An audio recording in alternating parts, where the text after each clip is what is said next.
del amor, gigantes de la fe, hombres y mujeres siempre actuales que iluminaron al mundo con la caridad de Cristo, modelos de vida, testigos, peregrinos de la historia humana que señalan el camino y cuestionan nuestra existencia, héroes que nos proponen la meta más alta, ser sal y luz, camino, verdad y vida, y con su ejemplo nos muestran que es posible ser santos hoy.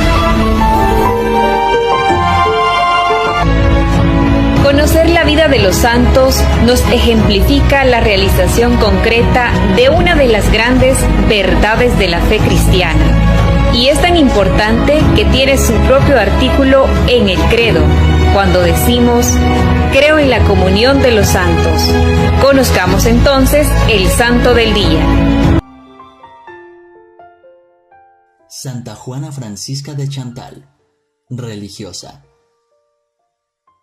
La liturgia de la Iglesia hace memoria hoy de Santa Juana Francisca de Chantal, religiosa mística francesa, fiel a Dios en todos los estados de su vida. Es cofundadora de la Orden de la Visitación de Santa María. Nació en Dijon, Francia, en enero 23 de 1572, en una familia aristócrata y ferviente católica. Hijo de Benigno Frenjot y de Margarita de Barbici. Su madre murió cuando ella tenía 18 meses. Quedó bajo tutela de su padre y su abuelo materno. Educada por su hermana mayor, recibió una formación muy completa y desde su infancia se destacó por su vida piadosa. A los 21 años contrajo matrimonio con el barón de Chantal, Christopher II, de quien tuvo 6 hijos. Formó una familia donde se vivían los ideales católicos. En 1601 murió su esposo. Viuda, se trasladó a casa de su padre, pero su suegro le exigió que se fuera a su castillo con los hijos. La amenazó con desheredarlos si no lo hacía. El suegro la sometió a su custodia.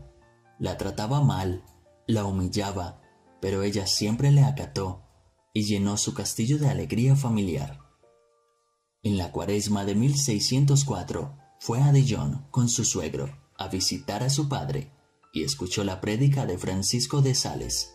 Él cenaba con frecuencia en casa de su padre y ahí se ganó poco a poco su confianza. A Francisco le impresionó la piedad de Juana y se convirtió en su director espiritual. Le aconsejó moderar sus devociones y actos piadosos. Era capaz de orar todo el día sin molestar a nadie. San Francisco de Sales le recordó que estaba en el mundo con un padre anciano y la necesidad de no ser demasiado estricta en la educación de los hijos. Bajo su dirección espiritual, nuestra santa creció en sabiduría espiritual y auténtica santidad. Juana tenía desde joven gran afecto por la vida contemplativa, y cuando San Francisco de Sales le expuso su proyecto de fundar una nueva congregación, Juana lo acogió con alegría. Casó a su hija mayor con el barón de Torrens, hermano de San Francisco de Sales. Cuando Juana, bajo la guía espiritual de San Francisco de Sales, tomó la decisión de dedicarse por completo a Dios y a la vida religiosa, repartió sus joyas valiosas y sus pertenencias entre los allegados y seres queridos. El primer convento de la Orden de la Visitación de Nuestra Señora fue inaugurado en Annecy, Saboya, en 1610, con 6 religiosas, y luego fueron 12 en total. El carisma originario de la nueva orden era visitar y asistir a los enfermos pobres en su domicilio, uniendo la vida activa con la vida contemplativa. El arzobispo de Lyon se opuso. Los 2 fundadores renunciaron al cuidado de los enfermos y los apostolados. Aceptaron la clausura para las religiosas.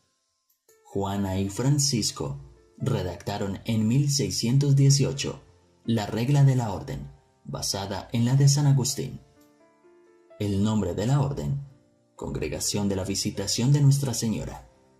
Las constituciones fueron aprobadas por la Santa Sede en 1626.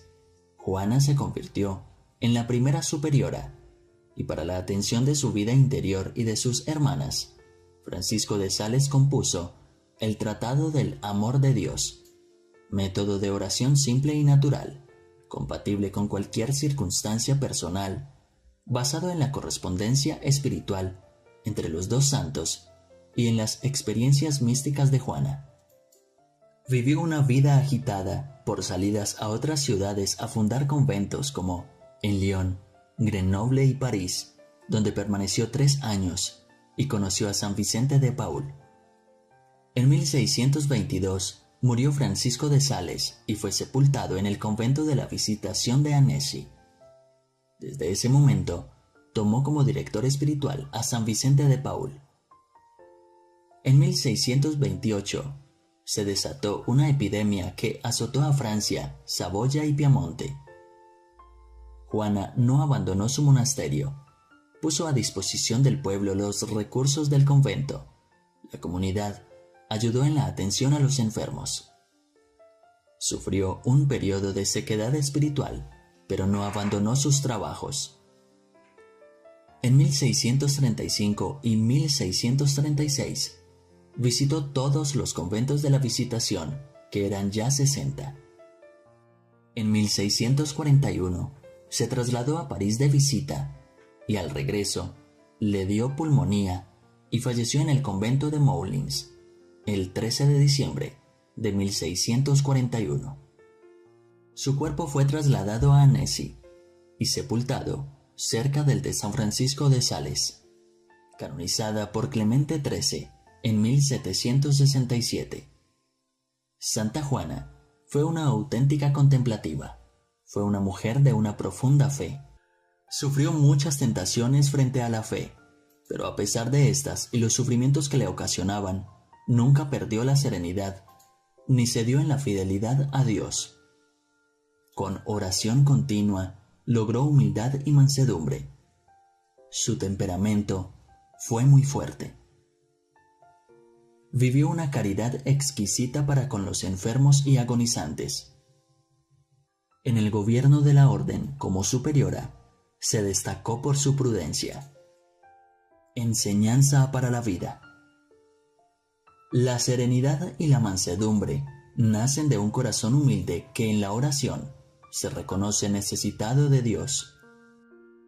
En los momentos de dificultad, pidamos a Dios nos conceda estas virtudes que nos llevan a tener paz. Oración pidiendo fortaleza y serenidad. Dios, Padre omnipotente y misericordioso, concédenos la fortaleza tan necesaria para recorrer el camino de la santidad al cual estamos llamados. Somos conscientes de nuestras debilidades y flaquezas, y de cómo al menor obstáculo nos desanimamos y renunciamos a seguir el camino que tú nos has mostrado. Ayúdanos a fortalecer la fe y la oración, para que confiados en tu poder infinito y con tu gracia, logremos vencer las dificultades, los tropiezos, las oscuridades, las tentaciones que nos impiden vivir según tu voluntad, aceptar también tu palabra y cumplir tus mandatos. Señor, necesitamos serenidad y paz para descubrir qué nos pides tú en la misión que tenemos, y que la desesperanza y el miedo no nos paralice para actuar y ser tus enviados mensajeros de la buena nueva del Evangelio. Amén.